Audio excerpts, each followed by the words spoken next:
So I wanted to begin by asking you two, how did you become puppeteers? Why did you become puppeteers? Who inspired you to become puppeteers? And so, there you go. Shall I? Sure. Mine is easy. We're sitting so near it. I saw a preview of The Lion King on the Tony Awards. I know, I can't show that though, right? It's gorgeous over here. And I didn't know what it was. I didn't know that it was puppetry. I didn't know. All I knew is that it was the biggest expression of imagination and creativity I'd ever witnessed. And I was living in Minneapolis, and I just thought, I want to do that, whatever that thing is. And I had a friend that said, you know, there's a theater here that does something very similar. You should check them out. In the Heart of the Beast Puppet and Mask Theater, artistic director Sandy Spieler, who I adore. And I sat down with her saying, you know, like, can we talk, and just splattering, not even knowing what I was asking her. And I was at the University of Minnesota and ceramics, and my stuff was blowing up in the kiln all the time. And then I was trying to still get the grade, so I was always going with the blow dryer, trying to make up some words to go along with it. And when I sat with her with my ceramic mask and broken pieces of things, she laughed at me and said, "You're a puppeteer and don't even know it. You're trying to build things that the kiln can't support. It needs you to support it." And that was my entryway into puppetry. So she took me under her wing.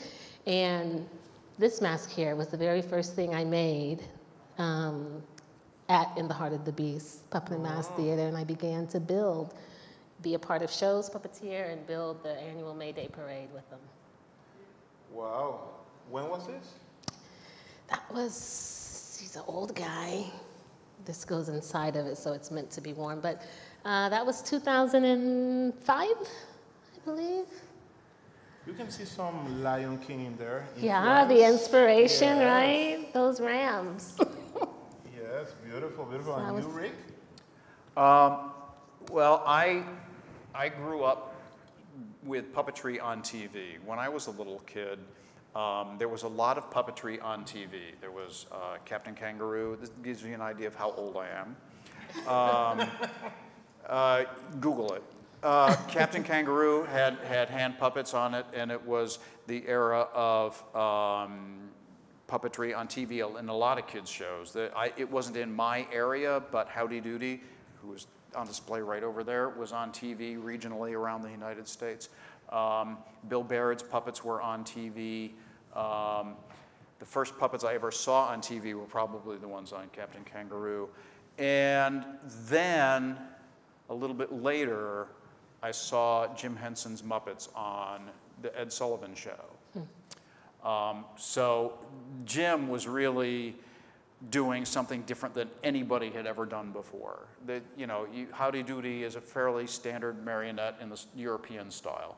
The puppets on Captain Kangaroo were largely Punch and Judy style puppets like that. But Jim was doing something bizarre and original and was made for TV. He made puppets for TV. He didn't take puppets that were made for theater and stick them on TV like Bert Tillstrom did, or Bill Baird or any of those people. He was constructing puppets that would work on TV. And his work was so unique and whatever, just in a whole new way, that's the form that I was drawn to.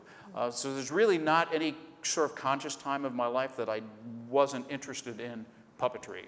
It's always been a piece of my existence, and I was very fortunate to be one of those people who got to work with his heroes. I worked with Jim for 3 years before he passed.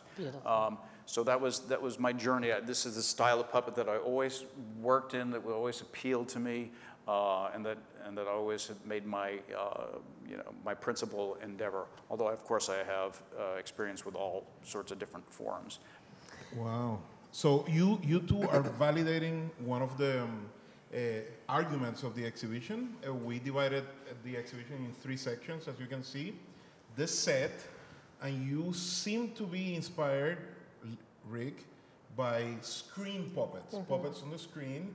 You are more inspired by the stage. This is the second section of the show, which is puppets that are in theater, like the Lion King. This is the work of Julie Taymor, which is she's a fantastic New York artist. And we have also the street, which are the puppets that you see literally on the streets, on the Halloween Day parade, on peace protests, anti-nuclear protests, etc. So there are puppeteers that are inspired by that, by Punch and Judy, etc. So you're validating that. You come from very different places to puppetry, and you know, it's like coming from having such a different history of how you came into the medium. I wonder, and this is the heavy question of the show. This is the heavy question of the show. Yes, I wonder, like, after the year 2020, after all this conceptual and philosophical overload of issues of identity, race, gender, the Me Too movement, what are the possibilities that you see in puppetry to deal with that? Are puppets meant to be escapes from all of that? Can they help us heal? Can they churn all of those traumas and issues and make them, you know, make us confront them in different ways? What is your approach to that issue of puppets and identity? I think that the first step for all of those things that you were just addressing is that in order for any type of transformation or change to be able to take place, it's like the first thing that has to happen is there has to be a way in. You know, if we're dealing with topics that are so heavy or so shameful or people are too embarrassed or uncomfortable to even touch, puppetry offers one way in, you know. So I always say, like in regards to my show, Food for the Gods, it's like, if we're dealing with topics of racialized violence and police brutality, people energetically are like, it's too much. But when you're dealing with a puppet that's just paper and strings and wood, well, now the audience is instantly disarmed. It's like, I can't have this conversation with you about these hard things, but the puppet can, because at the same time of knowing that it's not real and it's just paper, so it's not going to harm me, at the same time we have an enchantment that's taking place. You know, the puppet suspends reality for a moment, so it allows this trance state, which takes us into a different level of conversation, but it allows the entry. It allows for these issues to first enter the psyche and the spirit, I think, for people to begin to deal with it. Mm-hmm. And I think that's one of the things that's really essential about puppetry is, and it goes into, you know, you and I in our conversations, we had the whole thing about Brecht and how he felt that puppets were the ultimate best actors for theater because they didn't come with any emotional baggage. If an actor walks on stage, you know, there's that hoary old expression, the willing suspension of disbelief. Okay? Well, Brecht's whole thing was, well, if an actor walks out on stage, you know, intellectually, in the back of your head, you know that this guy who comes out on stage and says his name is Hans, his real name is Frank, and, you know, he was born in a town different from what he says he was in the play. And, you know, there's a falseness to it, okay? That willing suspension of disbelief. You agree, it's your theatrical, you know, convention to agree that you're going to pretend. The thing about a puppet is, a puppet has never been anything but what it is. It doesn't have a secret identity. It is what it is. You know, like Nicky in Avenue Q here. Nicky's never been anything else. He doesn't have the emotional baggage of having a person pretending to be something else. He doesn't have to pretend. He is what he is. So a wonderful puppeteer by the name of Basil Twist really put it well. It's like puppetry is not the willing suspension of disbelief. It's more the creation of belief. It's not disbelief, it's belief. And that also ties into what we were saying about, you know, how puppetry is, of all the theatrical forms, and it is a theatrical form, of all the theatrical forms, it's the most, in some ways, related to what we think of as magic. Okay, because what the puppeteer does is largely obscured from view, just like a magician doesn't show you how he does his trick. A puppeteer's hand is often hidden or obscured. You don't see how the thing works. So it's very akin to magic. And there's something very analog about it. You know, it's like we watch TV and we see all the high-tech machines and the CGI and stuff, but within puppetry, we're dealing with this transference of of breath and spirit into an object. Somehow this relates, y'all follow me, right? So I was like, my niece, she was 4 years old visiting me, and it's like, I have the responsibility of having this 4-year-old with me walking through Times Square, right? And I'm holding her hand tight because all the people everywhere, and it's like, this is with Toys R Us still open, and all the stuff going around, and all of the creatures and everything, and I'm holding her tight as we're going through Times Square, and she was staying with me until all of a sudden she yanks her arm, and she's like, Titi. And I turned to see what she's looking at, and she's like, how's it doing that? And it was a plastic bag that had caught the wind. And it was just twirling around in the wind. And out of everything that was happening in Times Square, with all the lights and all of the noise and all the technology, it was that simplicity of this bag on the wind. And I think that that's what puppetry brings to an audience at the same time. All of that to say that whenever you see a puppet, they're going to lie to you, okay? So pay attention. They're saying something that isn't. I remember very, very distinctly two things of our conversations. And maybe you can bring your friends to answer this question here. You want her? Yes, yes. And it was, Rick, you talked about how puppets were a kind of a special effect, which is something that Nehprii just referred to, that analog kind of magic that it's very primitive, but still so effective. And so I want you two to talk about that aspect of puppetry, magic, like, and I remember, Nehprii, when you and I talked, that you performed for me. Phoebe, I remember now. Yes, that very spiritual ceremony in which you gave the puppet your breath. So the puppet could become alive. And I was wondering if you could talk about that, where that comes from, because for me it was very magical and very moving. So yeah, this is Phoebe, short for Fibonacci. Is that paper mache? Or is that some carved wood, I think? She is wood and grocery store bag and paint and ribbons. And she was originally a marionette. And I learned quickly that that's not my thing. So she lost her strings instantly. And it's so interesting because I grew up with those same forms of puppetry for the screen, watching, you know, the Muppets, and Dark Crystal was my favorite movie. And I was always, puppetry was on the television. Yet, it's not the thing that drew me in to puppetry. It was just always there as a part of my life. And so I realized it's the stage thing and this direct manipulation. Anywho, that drew me in. Look at me, I'm like it's my studio or living room. I just spread out. Breath, work, right?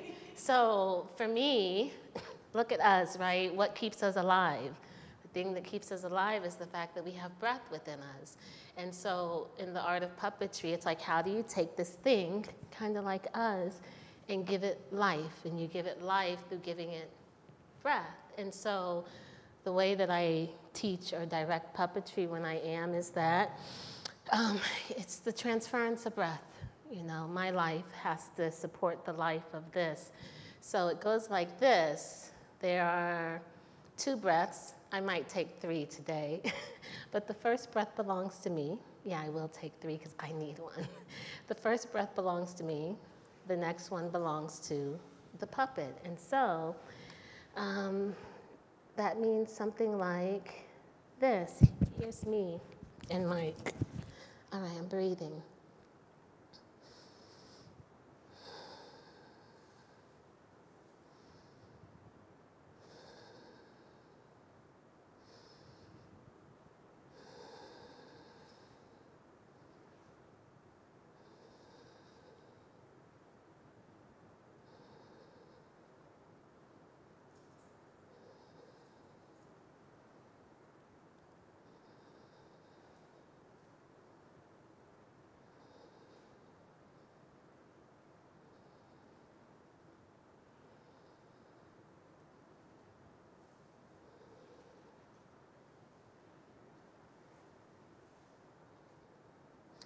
So it's not a contrived thing at all.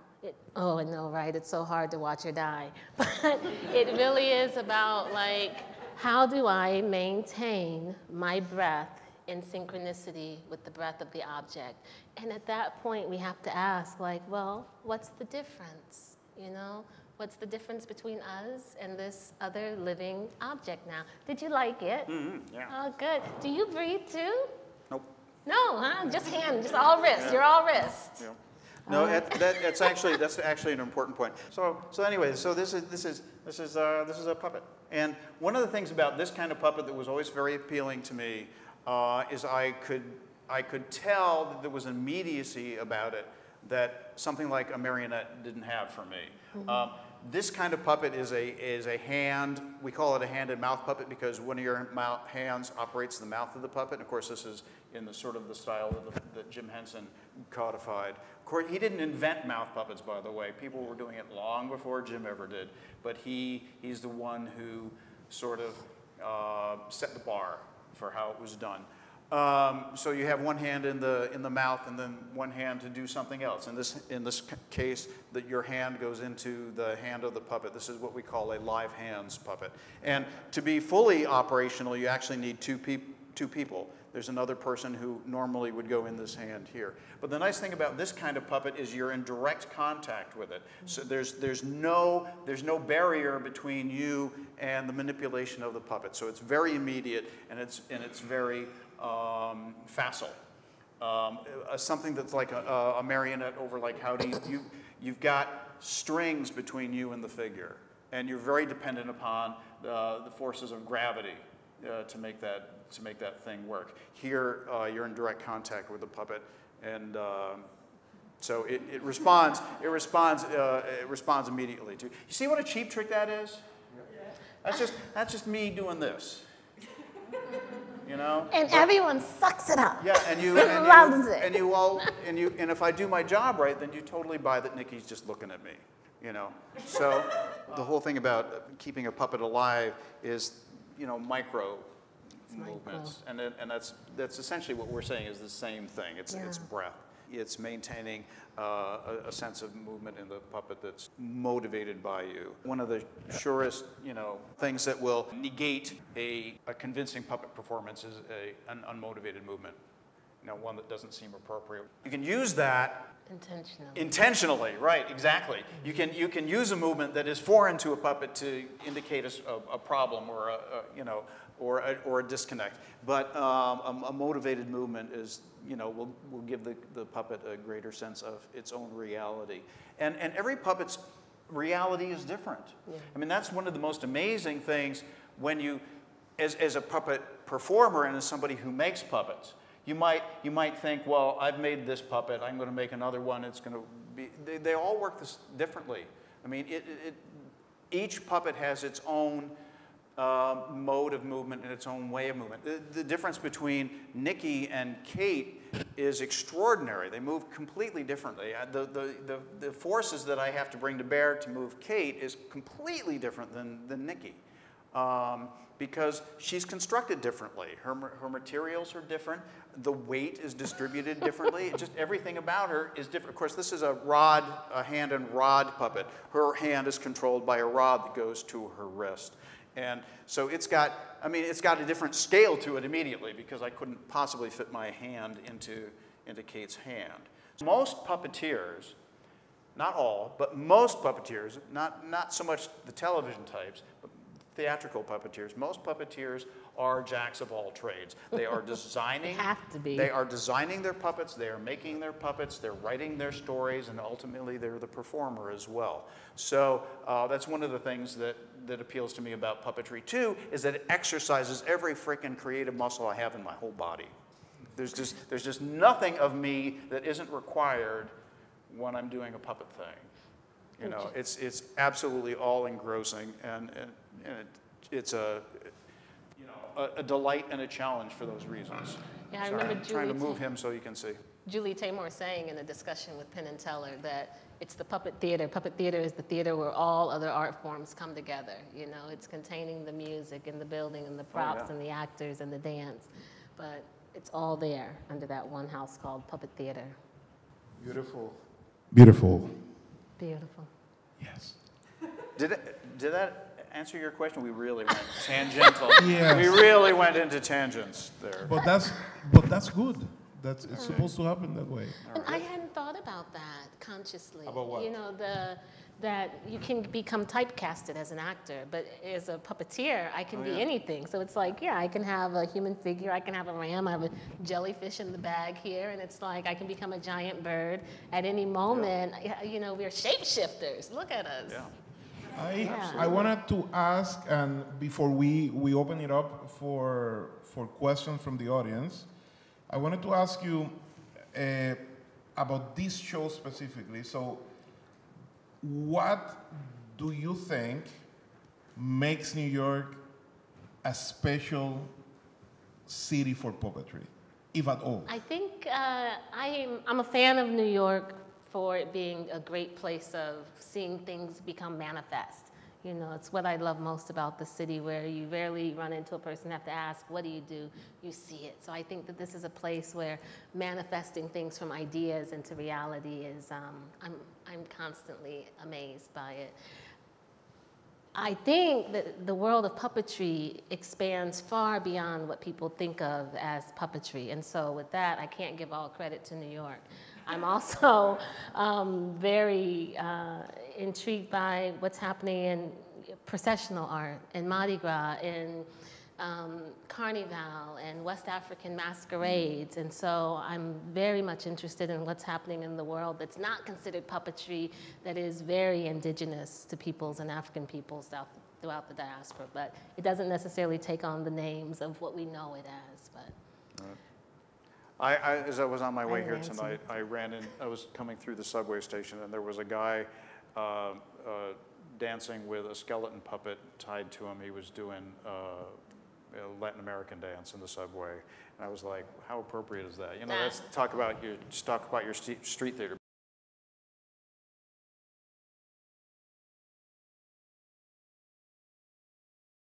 You know, there's a book, The Wonderful World of Puppetry, that showcases the wide array. Leslie Ash just published Out of the Shadows, reviewing the Jim Henson Puppet Festival, and then one of my favorite books, Spirits in Imagination in Motion, which features West African puppetry. These things aren't going to say, it's this type, it's this type, it's this type, but in looking at it, it will give you a wide breadth of the immense varieties of puppetry that exist, and there's so many more, but there's 3.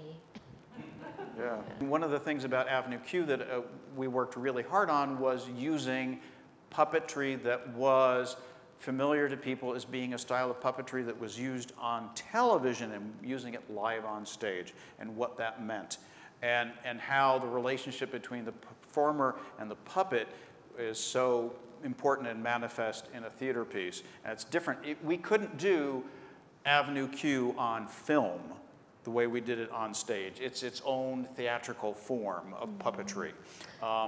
Because in Avenue Q, the performer and the puppet embody the character as one. They both contribute to the performance of the character. When you're seeing the Muppets, you're seeing Kermit.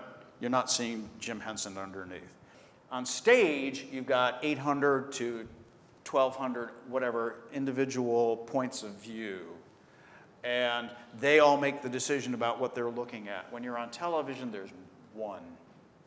And I'll add in with that question, the separation. I didn't know there was a separation between the two, of like this theater world and then the puppet theater world. To me, it's all just storytelling, you know, and so what is needed as an artist for me, it's like whatever it is that I need to tell this story. Sometimes it might be a trash bag, and sometimes it might be something big, you know, that walks down the street. But in a conversation recently with Dan Hurlin, he said, puppetry is a medium, just like any other medium within the arts. You know, you have paint and you have wood carving, you have puppetry, and I think that it's a disservice if we try to make puppetry have to be just that.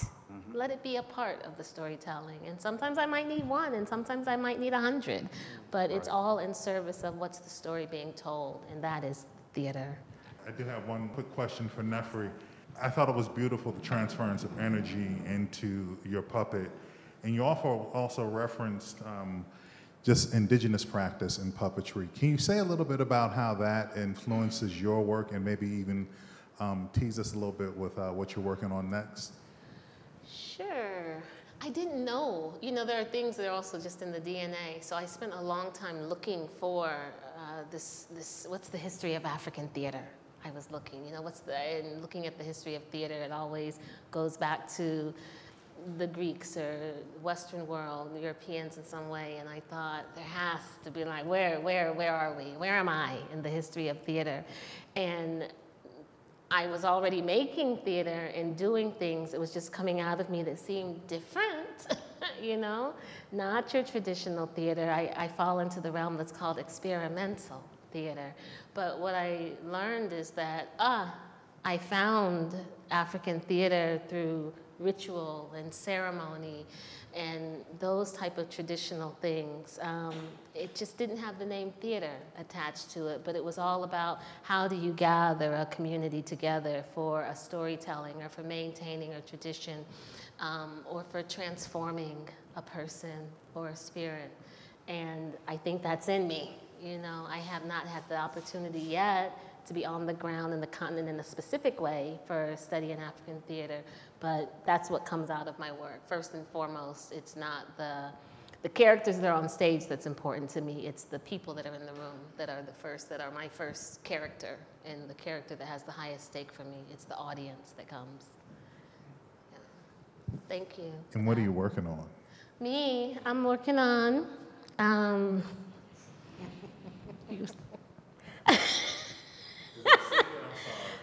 no, it's an exercise of poise. Here I go. I am just coming back from the University of Connecticut working on Food for the Gods. And I am moving into working on a production called Human, which is opening up in the spring at Dana Wortham Performing Arts with Asheville Creative Arts in Asheville. Yeah. Thank both of you. Thank you so much for this lively conversation, and thank you for supporting us and supporting me in making this show possible. So, yes? Well, thank you first. Yes, thank you. But I wanted to ask a question. It's my first time being here, and I know we're closing, so you can make it a short answer. Okay. Is it all you wanted it to be? Are you pleased? Oh, thank you. I'm well very, done. very Good. Good. Thank you. Thank you all for coming out. Yay, thank you. Thank you.